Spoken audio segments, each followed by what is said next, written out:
Today I want to check out an SUV that I've been dying to look at, and that is the Maserati Grecale. What's happening, Panda Nation? Peter Von Panda here. I'm with my boy Dylan Holthouse right here. Dylan, as I mentioned in our other video, he is a master videographer and doing stuff with cars and businesses here in the Chicago area. So oh yeah, they need something that's top shelf. They should call you, right? give us a call. Full Sport Marketing. Sounds good, man. He has hooked me up here with the day at Glenview Luxury Imports. You know, have you ever gone to a place and had a little bit of imposter syndrome? I shouldn't even be allowed in here, like beautiful hotels or exclusive clubs. Like, that's kind of how I feel right now, because this is like a playground of exotic cars, and I have no business being here, but thanks to some of the generosity of the people around me, I'm getting a ability to just crawl through some of the stuff. No one would trust me with keys. But I wanted to check out this car because this is the newest model from Maserati, and I love Maseratis, but the Grecale was interesting because when it was revealed as like a small, let's call it a mid-size SUV, but a little bit smaller than the Levante. The Levante was a big SUV, actually externally a big SUV, but not necessarily a lot of space inside. It was probably like a Cayenne competitor, but this one is more like a Porsche Macan competitor, and I love the Porsche Macan. And when this came out, I saw some of the pictures, and I wasn't really sure what to make of it.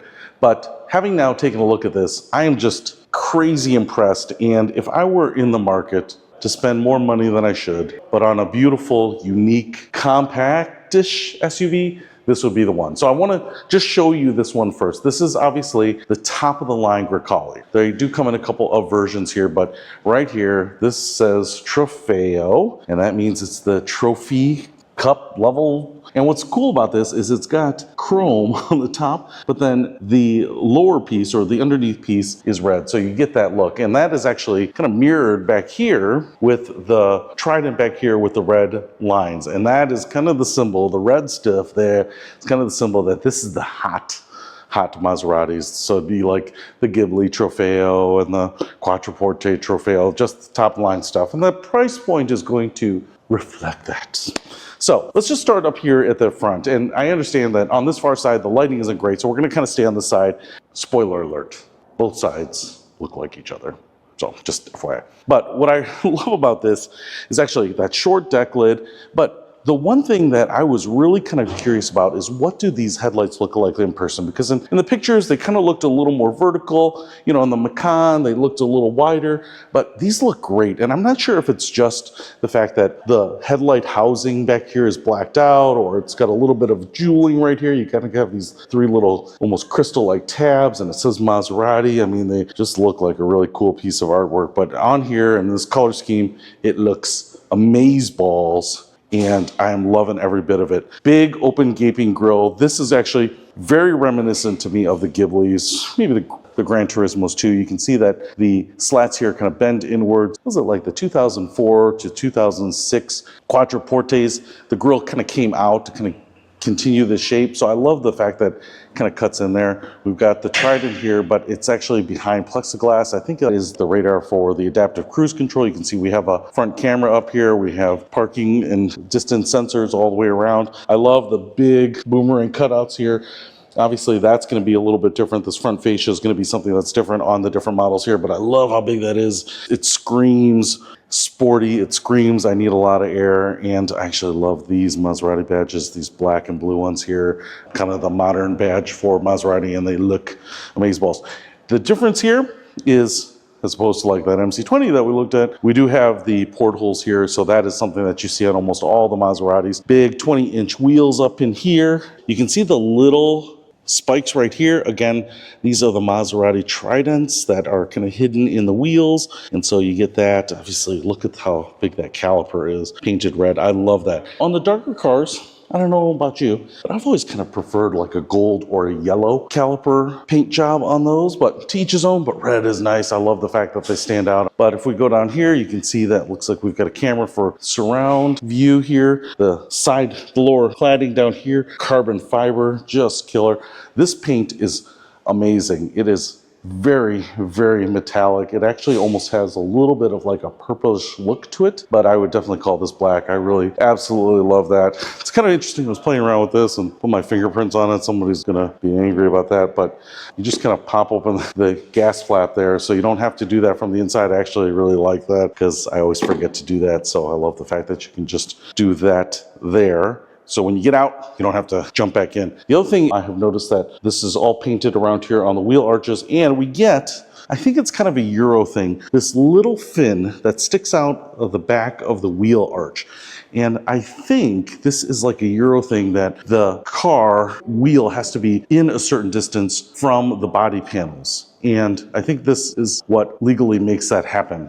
But someone can correct me, because I was looking at it and the angle of the wheel, and I was thinking maybe it's trying to protect this part of the body from sling or something, or rock chips, but I'm not totally sure, but I think that's a legal thing, if nothing else. Then if we go around the back here, the thing I love about this is that the tail lights are kind of the new Maserati look. And this is what I was talking about, the difference between some of the early Ghiblis and the MC20, is that you kind of get this distinct line, this brow, that curls down, and so it's almost like a hood over the light. And that's actually kind of the new Maserati look on the taillights. I really love it. I actually think it's fantastic. It's actually shaped and sculpted that way too, so there is an indentation right there. It's almost more pronounced on the new Ghibli and Quattroporte because the lower portion here is white, or usually like a darker gray. So kind of a subtle look there, but I really love the taillights. I know it's a weird little thing to obsess about, but man, I'm loving it. And then the back end, this whole thing speaks sporty business. You can see we've got the carbon fiber diffuser, we've got quad tailpipes here,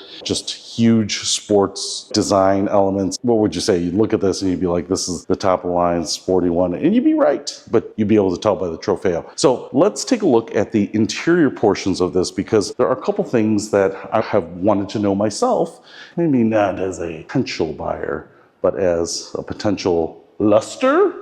So one thing I will say here is you actually got a handle, which is a little funny because I actually thought this was locked at first. So there's a huge opening, like that goes up to here, and then there is a touchpad behind it. So I actually thought I kind of pulled on it down here, put your fingers right there. That's not the key. You got to get your fingers up on that touchpad that is behind there. And so now everyone's regretting inviting me here. But inside here, man, this is just really awesome. First of all, this door, I really love it. Look, you get the button here for the release handle. I just love the work around there. It's kind of like got a coin edge. It looks like a piece of jewelry or a watch. I even like this. I kind of remember Mercedes doing this first with like kind of this floating cutout panel. It's got a bunch of design in there, but that's the speaker grill. Looks amazing. We know Maserati has had top-notch materials, leather everywhere. In fact, in some of the cars, they use silk in the doors. I actually don't know that I trust silk in the long run, but the leather looks great. The leather's easier to kind of condition and repair later as well, but I just love like all the mix of materials, the piano black on the window switches here, and the contrasting dark charcoal, and then this piece right there. It just looks great. It looks like we've got some tweeters up here. In the driver's seat, what I noticed, we got a full LCD panel for the instrument cluster, but also the thing that I probably love the most about this is that the clock, which Maseratis are always known for on the dashboard, is now a digital clock, and it lights up with the logo. So when you get in there, and then it turns into the clock. So on the old cars, it was an analog clock, and actually it was controlled by the onboard computer. Somehow you just set the clock digitally in the head unit, and it would change it on the analog clock. But I just love that. I mean, it looks great. It's got this huge bezel around it. I'm not sure who designed it, but it looks amazing. It's one of those things where a little bit of jewelry on the dashboard can go a long way, and it really differentiates cars. And I know like when Infiniti went to analog clocks, a lot of people loved it. I don't know why more companies don't do it, or really kind of invest a little time. So that's really, really cool. The other thing that I really love about this, and I was really kind of curious and I was checking it out, is that center panel. So almost a Tesla-like large touchscreen. It looks like it's one piece of glass, but obviously the top and the bottom portion are two different touchscreens, but it has a nice unified look, has a big panel look, and it kind of simplifies and cleans up the interior. So if you remember the original Maseratis and in my Ghibli, it's really kind of a Uconnect knockoff, but this now really just looks like Maserati bespoke software, and man, it just has such a clean, beautiful look. It doesn't look like it is a partsman thing from Stellantis or Fiat Group or anything like that. I mean, the thing about a Porsche Macan, you get in it and you're like, everything seems really nice. You get in this and there is no compromise. You're not sacrificing in anything. I mean, the seats are beautiful, perforated leather. I love this red. I love red on seats now. Lexus has done it a little bit. I feel like car companies are a little shy about kind of going maybe that bold, but man, the leather on the seats, on the dash, on the center console, on the doors, I mean, it gives a really unified and amazing look. One thing I should say is up in the front too, obviously top of the line Grecale, but it looks like we have a heads-up display right there. And so I'm not sure all of what it will show you, but certainly speed, GPS directions, I think that's all going to be kind of a game changer too. I don't know why more cars don't have heads-up displays. I remember the technology being around in the Pontiac Bonneville in the 90s, for crying out loud. So I really wish more car companies did that. Now, one thing that I was really wondering is that if you get into any of the compact SUVs, the back seat is not really a great place to be. And that is the thing that I was kind of wondering is like, how much leg room is there in the back seat on this guy? Now, I do want to show you here is I'm opening up the door. This little quarter panel of glass actually sticks out from the door a little bit. It's not like gonna hit me or anything like that. I guess maybe if you have a hunched over posture or something, but this does stick out a little more than you might think. And if you're getting a little aggressive getting in there, maybe you're gonna get a little brush from it. But the back seat on this thing is actually quite generous, especially considering that I didn't think the Levante had as much rear leg room as one might think. So if you look at this, man, it's just got plenty of leg room, knee room. There's some cutouts in the back of the front seat there, so it's not inefficient. It's actually trying to be as efficient with the space as possible. So I think plenty of space for your feet. It looks like there's some space underneath the bottom of the seat there, so you can put your feet forward. And so I think it's actually going to be a really nice place to be, even if you're riding the back seat. And that's something that's pretty unique for the smaller SUVs, right? They just tend to be a little bit compromising in the back. You know, maybe perfect for kids, but you get a 6-foot person and you're going to dinner, you don't want to sacrifice in the back seat. And you know why I say that? Because I'm always the person in the back seat because I don't own these cars. Everyone else does. The other thing that I've noticed here is that the door panel up here is quite wide, and actually right in the back here it rounds off. And I've noticed that a little bit on the front as well. And so you get kind of like this really chunky, meaty door panel up here. And I only bring this up because it's one of my weird quirks is that I like riding with my arms up. And so if you have a nice rounded chunky door panel up here, you can put your arms up here or even hang your arm out the window and it doesn't feel uncomfortable. Some of these are really thin or they have a really sharp angle there. So if you're a high arm rider like me, I think you're gonna really, really like that. Now, I wanna show you that this actually has a pretty good sloping roof line. I always kind of like the coupe look on SUVs. They do a really sloping roof line. You lose a lot of luggage capacity, but it looks really rakish. This kind of splits the difference to me in a really healthy way. It kind of looks like the roof line almost follows the line of the windows here, kind of down to this point. It's a little bit maybe an optical illusion. There's a little bit of a body crease right here that kind of gives it that fastback look. But as you can see, it's up high. And I think the difference here is that this back end is extended out a little bit. So they can kind of give you that look and still give you a fairly decent roof here. And so if I look, and there's a rubber pad right under here. Okay, so it's a self-lift. First of all, you do get a luggage cover here, which is kind of funny because I guess you can see through this window. There's also this like luggage cover right here too. So I'll tell you what, they've kind of thought of everything. No one is going to see what you have back here if you really want to hide it. But this is actually pretty generous. If you look front to back, I would say this is 4 feet from this edge right in front of this threshold here to the back of the seats. Obviously those fold down.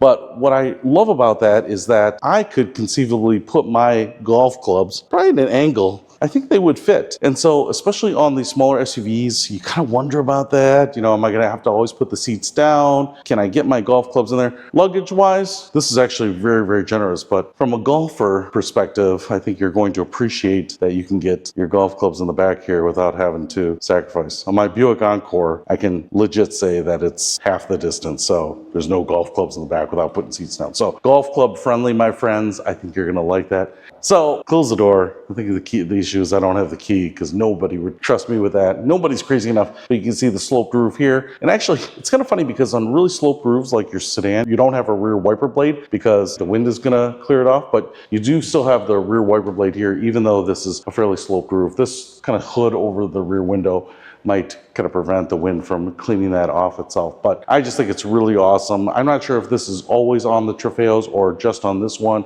or available on the other ones, but this has a huge moonroof up here. It's got a cool little wind deflector with a fabric screen right there. So my guess is that you could probably ride this with the top open, the wind in your hair, and not necessarily get all wind headed, but you could certainly enjoy kind of that three-dimensional outdoor feel. But anyway, I wanted to check this out because, like I said, I really like the Grecale. I like the idea of the smaller SUVs. I think a lot of times we've gone too big on SUVs. To me, the Porsche Macan is the perfect Porsche SUV. This one is the perfect Maserati SUV. I'm sure it drives amazing. This is a 3-liter, 6-cylinder, twin turbo. I'm not even sure what the horsepower number on it is, but being a Trofeo, I can tell you that it is probably adequate.